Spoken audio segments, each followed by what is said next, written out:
చిన్నప్పటి నుంచి ఒక హ్యాబిట్‌తో వస్తారు. టీయే అనుకోండి. సడెన్‌గా మానేయమనగానే నేను చిన్నప్పటి నుంచి తాగుతున్నాను. అదొక అడిక్షన్ లాగా అయిపోతుంది. కాఫీ, టీ, రెడ్ బుల్ ఇలాంటి వాటిలో ఇది నాన్ ఆల్కహాలిక్ అని మనం అనుకుంటాం. సివియర్ ఐరన్ డెఫిషియన్సీస్ వచ్చేస్తాయి. అది మనకు అర్థం కూడా కాదు ఇది ఐరన్ డెఫిషియన్సీ అని చెప్పేసి. చిన్నప్పటి నుంచి ఒక ప్రాసెస్ ఒక హ్యాబిట్‌తో వస్తారు. ఫర్ సపోజ్ టీయే అనుకోండి. చిన్నప్పటి నుంచి తాగే వాళ్ళు ఉంటారు. సడెన్‌గా మీరు మానేయమంటే సో కాల్డ్ ఎవరైనా న్యూట్రిషన్ అయినా బయట వాళ్ళు ఎవరైనా డాక్టర్ మానేయమనగానే నేను చిన్నప్పటి నుంచి తాగుతున్నాను. అదొక అడిక్షన్ లాగా అయిపోతుంది. అది మానేసేసరికి సంథింగ్ ఏదో ఎంప్టీనెస్ అనేది ఉంటుంది కదా. చిన్నప్పటి నుంచి అంటే టీనేజ్ దాకా నేను అసలు కాఫీ, టీ అలవాటు చేయొద్దు. ఎందుకు చెప్తున్నామంటే we have come across a case. మేము ఆ పాప ఫస్ట్ మెన్స్ట్రల్ సైకిల్ అటెండ్ అయింది. దాని తర్వాత ఎక్స్ట్రీమ్ ఫెటీగ్, పాల్పిటేషన్స్ పెరిగిపోయి ఎమర్జెన్సీకి వెళ్ళింది. చూస్తే తన డైటరీ హ్యాబిట్ హిమోగ్లోబిన్ ఫుల్గా it came like to A level of 5 and 6. అంత severe iron deficiency, severe haemoglobin deficiency ఆ phase 9th class 10th class పాప అనుకోండి. సో అప్పుడు మేము చూస్తే తను రోజు diet this one Red Bull and coffee, tea తన డైట్లో ఎక్కువ ఉండేది. సో పేరెంట్స్ తాగుతున్నారు, పిల్లలు కూడా ఇచ్చేస్తున్నారు. బికాజ్ వాళ్ళ ఉద్దేశంలో 9th and 10th ఇంకా పెద్దోళ్ళు అయిపోయారు అని అనుకుంటాం. కానీ హార్మోనల్ ఇంబ్యాలెన్సెస్ కానివ్వండి, బ్యాలెన్స్ అయ్యే ఏజ్ అది. అండ్ ఐరన్ డెఫిషియన్సీస్ రావడానికి ఛాన్సెస్ ఎక్కువగా ఉంటాయి. సో మీరు కెఫిన్ ఎక్కువ ఇచ్చారనుకోండి, కాఫీ, టీ, రెడ్ బుల్ ఇలాంటి వాటిలో ఇది నాన్ ఆల్కహాలిక్ అని మనం అనుకుంటాం. వాళ్ళకి రెడ్ బుల్ లాంటివి ఇవ్వడం మొదలుపెట్టిన, కాఫీ, టీస్ లాంటివి ఎక్కువ ఇవ్వడం, మనం తాగుతున్నాం కదా పిల్లలు కూడా అలవాటు చేద్దాం అన్నట్టు ఎక్కువ పెట్టినా కూడా వాళ్ళు కూడా చిన్నప్పటి నుంచి తాగుతున్నారు, వాళ్ళకి ఏం కాలేదు. మా పిల్లలు కూడా తాగొచ్చు. Iron deficiency, severe iron deficiencies వచ్చేస్తాయి. అది మనకు అర్థం కూడా కాదు ఇది ఐరన్ డెఫిషియన్సీ అని చెప్పేసి.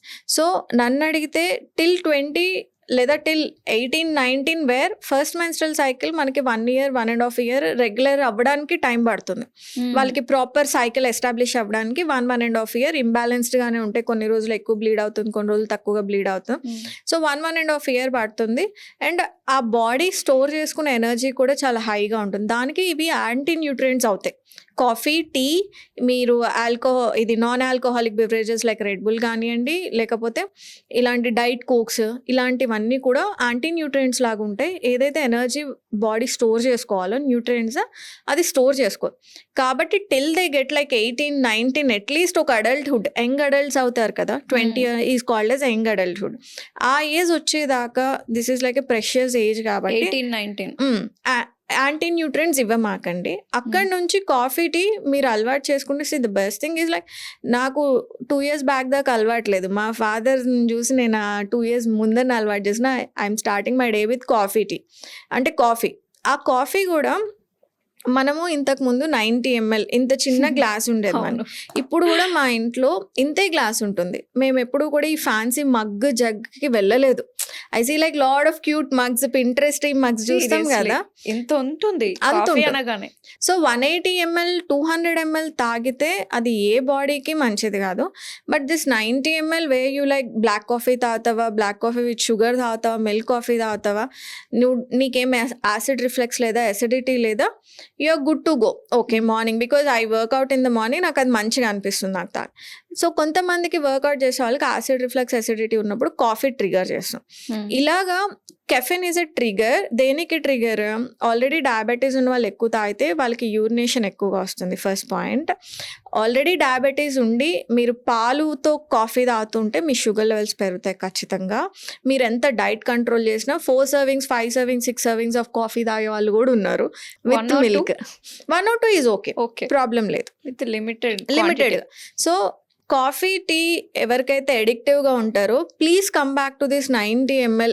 ఆ చిన్న గ్లాస్ ఏదైతే ఉందో, మా ఇంట్లో తమ్మురులు అది, మేము కాఫీ సర్వ్ చేస్తే మా ఇంటికి మీరు వచ్చినా కూడా మేము ఇంతే సర్వ్ చేస్తాం.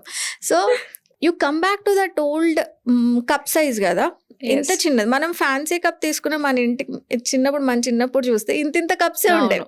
So that is the standard coffee size. అది తాగినప్పుడు ఎలాంటి హెల్త్ కన్సర్న్స్ రావు. ఇప్పుడు అది ఓవర్ స్టిమ్యులెంట్. 5 o'clockకి మీరు 200 ml కాఫీ తాగారు ఈవినింగ్ 5 o'clockకి, ఎలా వాడుకుంటారు? It's an over stimulant to your body. So తాగొచ్చు, but in a very controlled way తాగాలి. ఎంప్టీ స్టమక్ మీద తాగొద్దు అని నాకైతే I don't see it like an health problem వచ్చేస్తుంది ఫ్యూచర్లో ఏమన్నా అన్నట్టు కనిపించదు నాకు. బట్ ఆల్రెడీ మీరు యాంటాసిడ్స్ లేకపోతే అంటే పరకడుపుని కొంతమంది యాసిడ్ రిఫ్లెక్స్ రాకుండా దే టేక్ సమ్ టాబ్లెట్స్. అలాంటివి acid reflex, acidity, IBS, IBD ఇలాంటి గట్ ఇష్యూస్ ఉన్నప్పుడు యూ మేక్ ష్యూర్ లైక్ అది ఎంప్టీ స్టమక్ మీద తాగినప్పుడు మీకు బ్లోటింగ్, బర్పింగ్ ఇవన్నీ ఎక్కువ అవుతాయి.